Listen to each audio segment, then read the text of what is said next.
Hello everyone, welcome back to my channel. ఈరోజు ఈ వీడియోలో ఒక మంచి స్వీట్ రెసిపీ అండి. అదే మైసూర్ పాక్. మనకి బయట స్వీట్ షాప్లో ఏ విధంగా ఉంటుందో అదే టెక్స్చర్తో, అదే కలర్తో ఇంట్లోనే మనం ఈజీగా ప్రిపేర్ చేసేసుకోవచ్చు.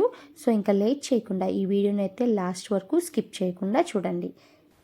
ఇప్పుడు మనం మైసూర్ పాక్ని ప్రిపేర్ చేసుకోవడానికి కావాల్సిన ఇంగ్రీడియంట్స్ని డిస్ప్లే చేశాను, చెక్ చేసుకోండి. ప్రాసెస్ని స్టార్ట్ చేద్దాము. ముందుగా చెప్పినట్టే 1 కప్పు వరకు ఇలా శనగపిండిని తీసుకొని దీన్ని మనం జల్లించుకొని పెట్టుకోవాలి ఈ విధంగా. సో ఈ విధంగా చేయడం వల్ల ఎక్కడైనా ఉండలు ఉంటే కనుక మనకి వచ్చేస్తాయి. సో ఇలా సాఫ్ట్గా ఉండేలాగా చూసుకోవాలి. ఇప్పుడు ఈ పిండిని మనం ఒక బౌల్లోకి ట్రాన్స్ఫర్ చేసుకుందాము. నెక్స్ట్ మనం మైసూర్ పాక్ని ఏ గిన్నెలో అయితే వేసుకోవాలనుకుంటున్నామో ఆ గిన్నెలో, మీరు గిన్నె కానివ్వండి, ప్లేట్ కానివ్వండి, లేదా ఏదైనా మౌల్ కానీ తీసుకోండి. అలా తీసుకొని దీంట్లో కొద్దిగా ఆయిల్ని అప్లై చేసి ఇలాగా స్ప్రెడ్ చేసుకోవాలి. అన్ని సైడ్స్కి అప్లై చేయాలండి. ఇలా చేయడం వల్ల మైసూర్ పాక్ అన్నది అతుక్కోకుండా ఉంటుంది.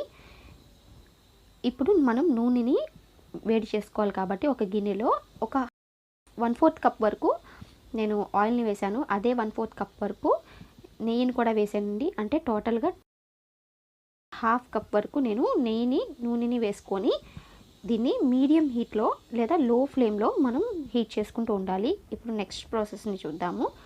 సో ఒక ప్యాన్ తీసుకొని ఇందులో మనం ఏ గిన్నెతో అయితే శనగపిండిని తీసుకున్నామో అదే గిన్నెతో 1 కప్పు వరకు పంచదారని తీసుకోవాలి. నేను ఇక్కడ షుగర్ కొంచెం తక్కువ వేసానండి, ఎందుకంటే మేము స్వీట్ కొంచెం తక్కువ తింటాం కాబట్టి. ఒకవేళ మీరు తక్కువ తింటే కొంచెం తక్కువ యాడ్ చేసుకోవచ్చు, లేదంటే కనుక 1 కప్ వేసుకోవచ్చు.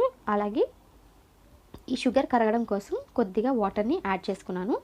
సో దీన్ని మనం లో ఫ్లేమ్లోనే కుక్ చేసుకోవాలి. ఇలాగా షుగర్ మొత్తం కరిగిన తర్వాత మనం దీన్ని లైట్ తీగ పాకం అన్నమాట. అంటే స్టార్టింగ్లో చూడండి ఈ విధంగా జస్ట్ ఇప్పుడే పాకం అన్నది స్టార్ట్ అవుతున్న టైంలో మనం ఈ విధంగా ఉంటే సరిపోతుంది. ఇప్పుడు ఇందులో మనం ఆల్రెడీ జల్లించుకున్న శనగపిండి ఏదైతే ఉందో దాన్ని కొద్దిగా వేసుకుంటూ మనం ఈ పిండిని కలుపుకోవాలి.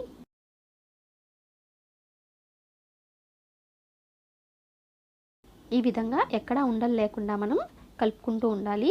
ఈ ప్రాసెస్ కొంచెం టైం టేకింగ్ అండి.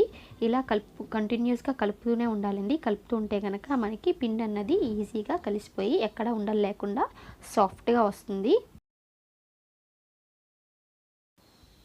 చూడండి ఈ విధంగా పిండి అనేది బాగా కలిసిపోయింది కదా.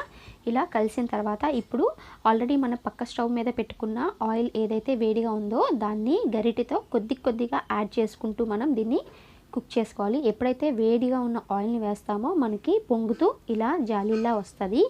సో ఇలా కొద్దిగా ఆయిల్ని వేసుకుంటూ మనం పిండి కలుపుకుంటూనే ఉండాలి. కంటిన్యూస్గా కలపాలండి. ఇలా కలుపుతూ ఉంటూ దాన్ని లో ఫ్లేమ్లోనే కుక్ చేయాలి.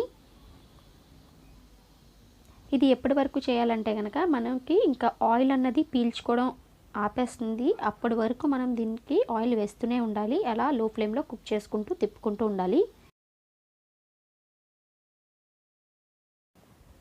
సో చూస్తున్నారు కదండి, నేను ఏదైతే యూస్ చేసిన ఆయిల్ ఉందో ఆ మొత్తం ఇందులో యాడ్ చేసేస్తున్నాను. చూడండి కొంచెంగా జాలీలాగా వస్తుంది.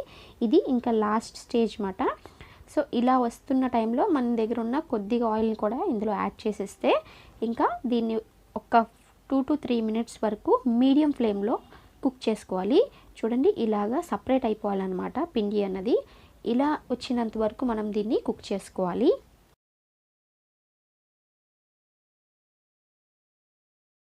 ఇంకా మనకి ఆయిల్ అన్నది పీల్చుకోలేదు, చూసారు కదండి. ఈ విధంగా ఉన్నప్పుడు మనం దీన్ని మౌల్లోకి ట్రాన్స్ఫర్ చేసేసుకోవాలి.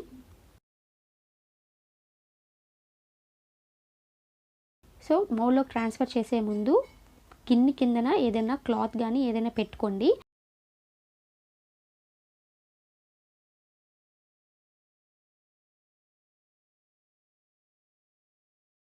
సో ఈ విధంగా మనం ట్రాన్స్ఫర్ చేసుకున్న తర్వాత దీన్ని ఈవెన్గా స్ప్రెడ్ చేసుకోవాలి. అలాగే పైన ఏదైనా చిన్న గిన్నెతో ఇలాగా మనం జస్ట్ లైట్గా ప్రెస్ చేసుకుంటే కనుక ఒక మంచి షేప్ లాగా వస్తుంది.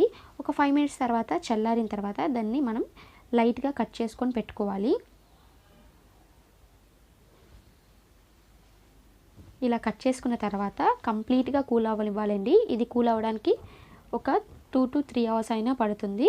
సో ఇలా చల్లారిన తర్వాత ఇప్పుడు ఒక ప్లేట్లోకి మనం దీన్ని తీసేసుకుందాము. చూడండి ఈ విధంగా ఒకసారి ట్యాప్ చేస్తే చాలు మొత్తం మన మైసూర్ పాక్ అన్నది కూడా వచ్చేస్తుంది. చూడండి ఎంత చక్కగా వచ్చిందో. అచ్చం మనకి స్వీట్ షాప్లో దొరికే మైసూర్ పాక్ ఏ విధంగా ఉంటుందో అంతే టేస్టీగా అలాగే గుల్లగా ఉంటుందండి. సో మీరందరూ కూడా తప్పకుండా ట్రై చేయండి. చూడండి మధ్యలో కలర్ కూడా చూసారా, బ్రౌన్ కలర్. నేను ఎక్కడా కూడాను ఫుడ్ కలర్ అన్నది యూస్ చేయలేదు. న్యాచురల్గానే మనం దీన్ని కుక్ చేసుకున్నాము. చాలా అంటే చాలా సింపుల్గా ఈ రెసిపీని అయితే ప్రిపేర్ చేసేసుకోవచ్చు.